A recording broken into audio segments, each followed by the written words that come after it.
আসসালামু আলাইকুম রহমতুল্লাহ।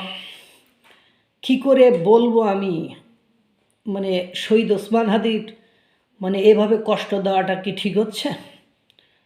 ভারত থেকে বাংলাদেশ সরকার 1,80,000 টন ডিজেল কিনবে, সিদ্ধান্ত নেওয়া হয়ে গেছে। 1,80,000 টন ডিজেল কিনবে বাংলাদেশ সরকার ভারত সরকারের নিকট থেকে। সি পাকিস্তান থেকে কেনেন, চীন থেকে কেনেন, আমেরিকা থেকে কেনেন, কেন ভারত থেকে কিনবেন? প্রতিবেশী রাষ্ট্র, তারা আপনার উপর দাদাগিরি দেখায়, আধিপত্য দেখায়, তারা আপনার এ ক্ষতি করছে সে ক্ষতি করছে, শুধু মুখে মুখেই বলছেন। ওই যে একটা আইনজীবী বলেছিল যে ভারতের আমাদের উপর দাদাগিরি দেখায়, আধিপত্য দেখায়, কিন্তু কোন কোন সেক্টরে কীভাবে দেখাচ্ছে এটা কিন্তু কেউ জানে না। এটা কেউ কিছু কিন্তু জানে না। এমন আমরা 7 সিস্টার্স দখল করে নেবো, উড়াই দেবো, চীনরে নিয়ে ওখানে বাণিজ্য করব, আমাদের ছাড়া ভারতের কোনো গতি নেই।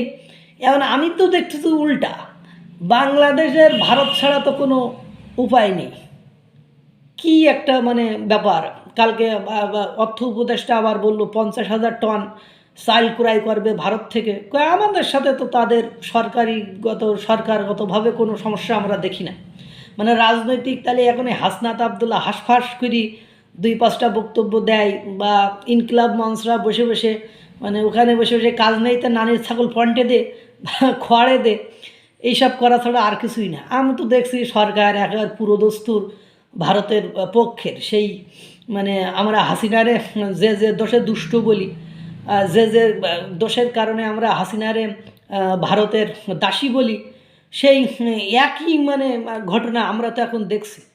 কিতা করি কন, চাল নিচ্ছি ভারত থেকে, পেঁয়াজ নিচ্ছি ভারত থেকে, আদা নিচ্ছি ভারত থেকে, রসুন নিচ্ছি ভারত থেকে, পেঁয়াজ ঝাল নিচ্ছি ভারত থেকে, চিনি নিচ্ছি ভারত থেকে। তো সবই তো ভারতের প্রোডাকশান, সবই তো ভারতের মাপ। হ্যাঁ, আমি তেল 1,80,000 টন তেল একেবারে ফুল অ্যান্ড ফাইনাল, একদমই সব গণমাধ্যমে এটাই প্রকাশ করা হচ্ছে। এবার লজ্জায় মুখ লুকাবেন কোথায় বলেন? এই জন্য বলি, ভাবিয়া করিও কাজ করিয়া ভাবিও না। আমরা কাদের সাথে লাগতে যাচ্ছি? আমরা অকারণে ভারতের চিরশত্রু, তার সাথে বন্ধুত্ব করে তার আছেটা কি? আপনার লেনদেনটা সমানে না হলে পরবর্তীতে তার জন্য অনেক পস্তাতে হয়, অনেকটা লসে পড়তে হয়।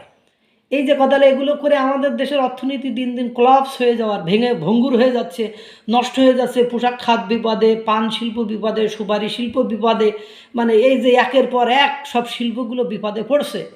কি দরকার আপনি বলেন? দিন শেষে যদি সেই তেলও ডিজেলও ভারত থেকে নিচ্ছি, চাইলও ভারত থেকে নিচ্ছি, আটাও ভারত থেকে নিচ্ছি, আপনার ওদিকে রসুন, পেঁয়াজ, কাঁচামরিচ সবই তো ভারত থেকে নিচ্ছি, তাহলে এসব দেখার দরকার কি? কমেন্ট বক্সে দেখলাম বিভিন্ন বাংলাদেশের যে টিভি চ্যানেলের বিভিন্ন ফেসবুক পেজ আছে, তার কয়েদে হাদিবার আত্মাই কষ্ট পাবে, এই ডিজেল তেল কেনা ঠিক হয়নি, কয়েদে গালিগালাজ চলছে অফেনে, হ্যাঁ, চুক্তি বাক্তার লেনদেন চলছে গোপনে, সবই তো ঠিকই আছে। আল্লাহ তাআলা সকলকে ভালো রাখুক, সুস্থ রাখুক। আসসালামু আলাইকুম ওয়া রাহমাতুল্লাহ।